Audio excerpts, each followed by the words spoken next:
Bachir. waaw votre appréciation. waaw man de premièrement dama naan nous sommes dans ce pays où personne ne dit qu'il y a pas de liberté, il y a plutôt du libertinage dëkk bi moom libertinage moo fi ëpp liberté ndaxte dañ ñoo may liberté ba mu ëpp ci yenn fànn yi. Mais maintenant pour en revenir à ce rapport, moi je suis allé et j'ai vu, donc ils ont donné des exemples. Mandiaye en a donné un, donc la restriction sur l'internet et TikTok. Mais Baba, quand la sécurité nationale est menacée, qu'est-ce qu'on fait? On laisse les gens dire lu leen neex. Il faut ñu jël ci ay mesures. Il faut ñu jël ci ay mesures. Oui. Donc si c'est ça qui fait que la liberté est menacée, mais en France kon la liberté est menacée parce que ñoom gisoo leen ni seen manifestation yu mujj yi qu'est-ce qu'ils ont fait? Ils ont coupé TikTok. Ils ont coupé Facebook. kon ñun tam ñoom tam c'est pas non xam nga dafa am loo xam ne. mais TikTok nag Bachir moo ci gën a ndaw. non si bu ñu demee bay interdire opposition pour mu jàkkaarloo taskatu xabaar yi. non tëj ay permanence d'accord c'est-à-dire interdire ay manifestations. y a problème également ci dëkk boo xam ne dañuy wax naan dëkk de liberté la. on est d'accord on est d'accord il y a des choses yoo xam ne mënoon na bañ a am. on est tout à fait d'accord.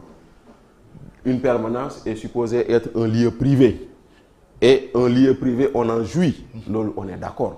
mënoon nañ leen bàyyi ñu def man yooyu c'est-à-dire que on peut considérer que c'est des dérives ou des excès mais dans le global dégg naa Badou di wax sànq naan ñii bëgg a dem manifester Sandaga bëgg par exemple xañ ñu suñu ay déplacement wala ñu bëgg a dem ñu bëgg a dem manifester buntu hôpital principal parce que ne nañ diw moo fa nekk mais vous pensez que un état sérieux dina la bàyyi ngay tànqal malade yu nekk foofu ñu tere loolu ñu ne la c'est une restriction de liberté.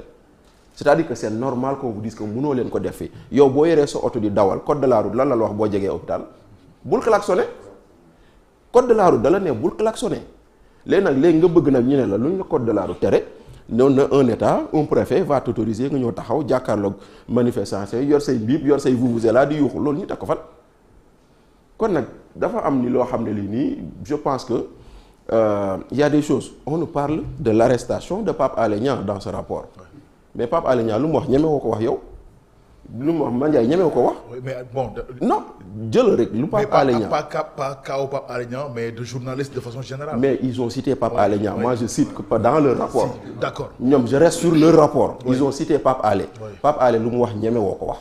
Pape Alé lu mu wax ba xam nga Mandiaye ñeme ko wax ñemewuma ko wax boo waxee lu waxuwul ñu jàpp la. absolument kon nag léegi pourquoi ñu jàpp nit ku wax lu waxuwul ñu ne c'est pas normal man bu ma ko defee dañ may jàpp. On va te parler de je sais pas xam nga en réalité. man damaa jàpp ni ce pays-là nous sommes dans une démocratie et aucune démocratie n'est parfaite nañ ko nangu. toutes les démocraties sont à parfaire.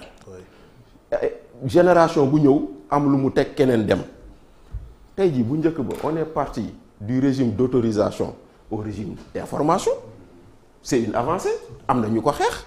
xëy na dinañ toll ci génération boo xam ne. mais est-ce que loolu jëfe nañ ko. si parce que xam nga wax nga peut-être kaw Pape Alé Niang ak kaw hôpitaux yi. mais mais Bachir loolu kese du cas yi. mais Baba non je donne mais quel est le taux d'interdiction des marches dans ce pays xam nga ñaata la. 2%. 2% de marches ont fait l'objet d'interdiction dans ce pays malgré tout ce que les gens disent c'est-à-dire que téeméer boo wàññi ci manifestation yu ñu kii ci Sénégal. 2% mooy le taux d'interdiction. Mais maintenant tu vas prendre des cas particuliers pour les généraliser. Maintenant je suis d'accord que les manifestations politiques ou d'acteurs politiques moo ëpp manifestation. Maintenant si on était rentré dans ce segment interdiction on se rendrait compte que peut-être il y a énormément de manifestations politiques mais d'accord mais dans le global c'est 2%. Maintenant est-ce que 2% tax na ñu ne les libertés sont menacées? Est-ce que aujourd'hui parce que on a dissous Pastef que les partis politiques sont menacés mais communiqué Pastef bu 1er juin bi dañ koy fàtte yéen c'est un communiqué qui appelle ouvertement l'armée à prendre le pouvoir loolu c'est en contradiction flagrante avec l'article 4 de la Constitution qui dit que les partis politiques doivent s'abstenir de toute action boo xam ne c'est de nature à déstabiliser ce pays mais sur la base de ça on dissout un parti ñu ne lu tax ñu koy def xam nga ce type de rapport lan mooy seen faiblesse on s'intéresse davantage aux conséquences et on oublie sciemment et volontairement les causes. C'est ça le biais de ces rapports moom bii ak bi fi Alioune Tine defoon ñoo yem c'est-à-dire que dañuy jël benn fait bëgg ko def les généralités dans le rapport Alioune Tine bi passé parce que tëj nañ Sen TV mu ne la presse est menacée. Il y a 20 télé 50 radios 200 sites internet. mais parce que Bachir waruñu egsi ci ay tëj. ay mais déet baaba bu ñun ITV bii ñu nekk nii buñ fi waxee lu waxuwul ñu tëj ñu. kon nag pourquoi keneen ku def. est-ce que kon loolu liberté am na fi. bañ a am mais les libertés sont encadrées. bañ a am aucune liberté totale n'existe. Il n'y a aucune liberté totale. Toutes les libertés sont encadrées. Toutes les libertés. kon nag léegi nag yow xanaa sa kër sax di nga ne lii kenn du ko def. La démocratie te donne à toi le citoyen nag laay wax. Le citoyen il te donne les moyens d'encadrer tes propres actions. Démocratie moom loolu premier wu kii bi c'est-à-dire que parce que le citoyen il respecte la loi. Il respecte d'abord la loi. C'est le premier. C'est un citoyen, je parle parce que depuis quelques années, il n'y a plus de citoyens au Sénégal. Il y a des Sénégalais qui sont là, mais qui n'ont aucun comportement citoyen. Moi, je dissocie jamais la politique, parce que je dis que la politique, c'est en dernier lieu le war a ñëw. Il faudrait une société, moom mooy engendrer la politique. Il faudrait donc que dans cette société-là, qu'il y ait une justice, et que cette justice-là puisse s'appliquer à tout le monde. Partout dans tous les secteurs. Mais loolu mooy problème bi est-ce que justice bi mu ngi dal ci kaw quand je parle de justice, c'est ça le problème également. tribunal. Est-ce que justice bi mu ngi dal ci kaw ñëpp? Non, quand je parle de justice, je ne parle pas de tribunal, je parle de justice sociale. Mais justice, on parle de justice de façon générale. Justice sociale. Oui. Gis nga justice sociale.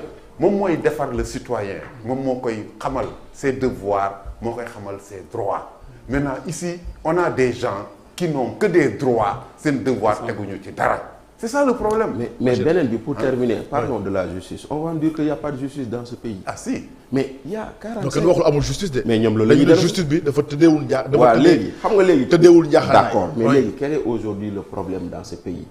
Devons-nous avoir une catégorie de citoyens qui sont au-dessus de la justice ou de la loi? Pourquoi Bachir ak Mandiaye bu ñu defee naka sudul noonu ñu woo leen. quand un politique le fait ñu woo ko ñu yuuxu. Pourquoi lu tax ñu nar a nangu loolu. loolu la ñu war a njëkk a lijjanti. mais ñun les journalistes là quand on a dit ici il faut déprisonnaliser les délits de presse qu'est-ce qu'on nous a pas dit. Vous n'êtes pas une catégorie au-dessus des autres. lu tax ñun ñu nangu ko. léegi nag keneen boo ko waree atte non c'est pas normal parce que lii la donc on va vouloir nous dire que justice amul dans ce pays parce que un opposant a des problèmes avec la justice. mais du opposant avec mais on va nous dire que non mais Mandiaye fii am na fi ñoo xam ne peut-être duñ sax ay hommes politiques peut-être ay syndicalistes lañ wala ñu bokk ci benn corps de métier. oui am na teg wàllu yoon on met la pression di reculer. non xam nga yooyu noonu. gis nga loolu noonu gis naa ko te man je le dénonce Baba. xam nga la dans ce pays on doit arrêter le corporatisme. man je le dénonce. et le corporatisme qui soit politique. mais c'est-à-dire que moi je dis dans ce pays on doit arrêter le corporatisme de mauvaise aloi. fii lañ jàpp médecin ay médecins menacés de grève. ñu reculer loolu c'est un état qui est faible. fii lañ fi jàpp fii ni un inspecteur des impôts ñu menacé ñu grève mais yooyu dadul yoon c'est pas normal. mais Baba xam nga pour confirmer li Bachir wax. C'est-à-dire bu ñu xoolee il a évoqué les taux par rapport par exemple aux marches interdictes et marches autorisées. De façon générale mën nañ jël la même chose. pour les décisions de justice. mais oui. tous les jours que Dieu fait. C'est des centaines de décisions de justice qui sont rendues. ah oui. et doon ma décision yooyu amul ku mu naqadawul. parce que décision ñaari camp la am na ku gagné ku perte. ku perte il faut mu métti ko. mais li mën day utiliser li ko yoon wax. li ko yoon may mooy bu na tey bu may problème ak Fofana Bachir. ñu dem tribunal Bachir gagné ma. am na lu ma yoon may. recours mais li ma yoon may dinaa ko utiliser ba mu jeex.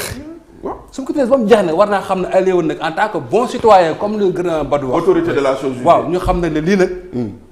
tey daal na ma suba mën na daal sama benn kii. il y a 47 000 Sénégalais dans les alors prisons. ñu ngi ñëwaat ci deuxième partie incha allah dañuy dem ci fekk ji Modou Mbacké Niang tey moo leen di jukkil xabaar yi ci atal ci maraxi Cheikh Sall Cheikh kon Cheikh.